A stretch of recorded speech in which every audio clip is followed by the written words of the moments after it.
आज महाराष्ट्र के 29 नगर निगम के लिए वोटों की गिनती जारी है। सुबह 10 बजे से वोटों की गिनती शुरू होगी, यानी कि अब से कुछ ही देर बाद सुबह 10 बजे का वक्त होगा, जब मतगणना के लिए सुरक्षा के कड़े इंतजाम भी किए गए हैं और मतगणना होनी है। बीएमसी की 227 सीटों पर 1700 उम्मीदवारों की किस्मत का फैसला हुआ है और ऐसे में अब इसका जो परिणाम है वो आज सामने आएगा। 29 नगर निगमों में वोटों की गिनती होगी। ये बड़ी खबर आपको बता रहे हैं महाराष्ट्र से। बीएमसी के लिए आज वोटों की गिनती होनी है और महाराष्ट्र के 29 नगर निगम के लिए वोटों की गिनती सुबह 10 बजे से शुरू होगी। ऐसे में मतगणना स्थल पर सुरक्षा के भी कड़े इंतजाम किए गए हैं। बीएमसी की 227 सीटों पर 1700 उम्मीदवार मैदान में थे और आज इनकी किस्मत की पेटी खुलेगी, यानी कि अब जो मतगणना है उसके बाद स्पष्ट होगा कि आखिर किसको इस बार जीत मिली है। 29 नगर निगमों में भी वोटों की गिनती होनी है।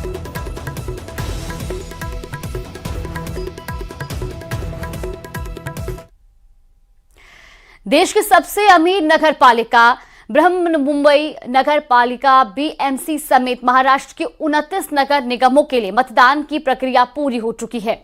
गुरुवार शाम को वोटिंग खत्म होने के बाद अब सभी की निगाहें नतीजों पर टिकी हैं, जिनकी घोषणा शुक्रवार यानी कि आज 16 जनवरी को की जाएगी। लेकिन उससे पहले सामने आए एक्सिस माय इंडिया के एग्जिट पोल्स ने मुंबई की सियासत में हलचल तेज कर दी है। आंकड़ों के मुताबिक मुंबई में एक बार फिर महायुति का परचम लहराता दिखाई दे रहा है, जबकि ठाकरे बंधुओं की एकजुटता का जादू चलता नहीं दिख रहा। एक रिपोर्ट देखिए।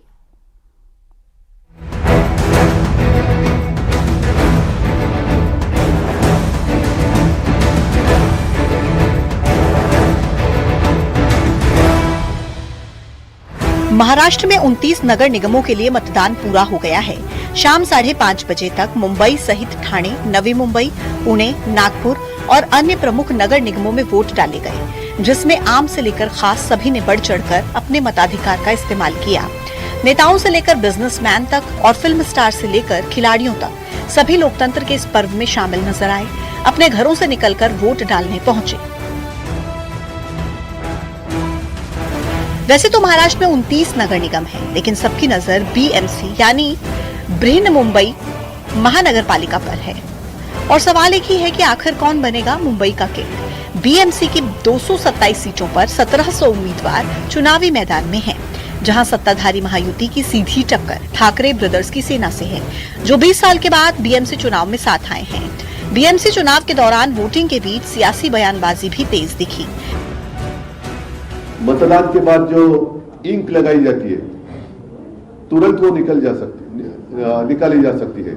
ये तो गंभीर है और ये मुझे कुछ फोन भी आए और आपके टीव्ही चॅनल पर मैंने देखा भी। याची स्पष्टता ही निवडणूक आयोगाने द्यायची, ते देत नाहीयेत।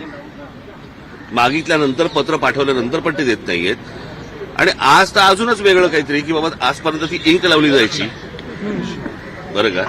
आता काहीतरी नवीन पेन आणलंय आणि ते पेन मध्ये इतक्या तक्रारी सगळ्या बाजूनी येत आहेत की तुम्ही बाहेर पडल्यावरती त्याला जर सॅनिटायझर लावलं तर ती शाई जाते।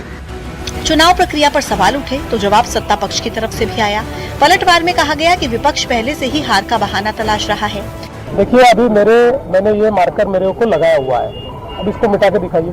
देखिए कहीं मिट रहा है, देखिए आपके सामने कर रहा हूँ, कहीं मिट रहा है। ऐसा है कि हो सकता है कि किसी का इसके ऊपर ऑब्जेक्शन हो, इलेक्शन कमीशन ने देखना चाहिए और कुछ इस्तेमाल करना है तो करना चाहिए। मैं तो बोलता ऑयल पेंट करना तो ऑयल पेंट करिए, चुनाव निष्पक्ष होने चाहिए।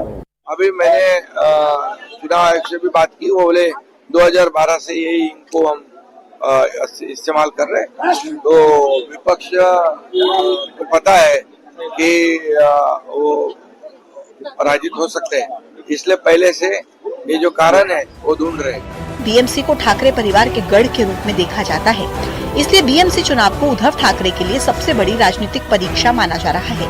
राज ठाकरे के साथ गठबंधन के बावजूद जमीन पर इसकी चुनावी ताकत को लेकर सवाल बने हैं। नतीजे कल आएंगे और पता चलेगा कि बीएमसी की बाजी कौन जीतेगा, मुंबई की चाबी किसके हाथ लगेगी।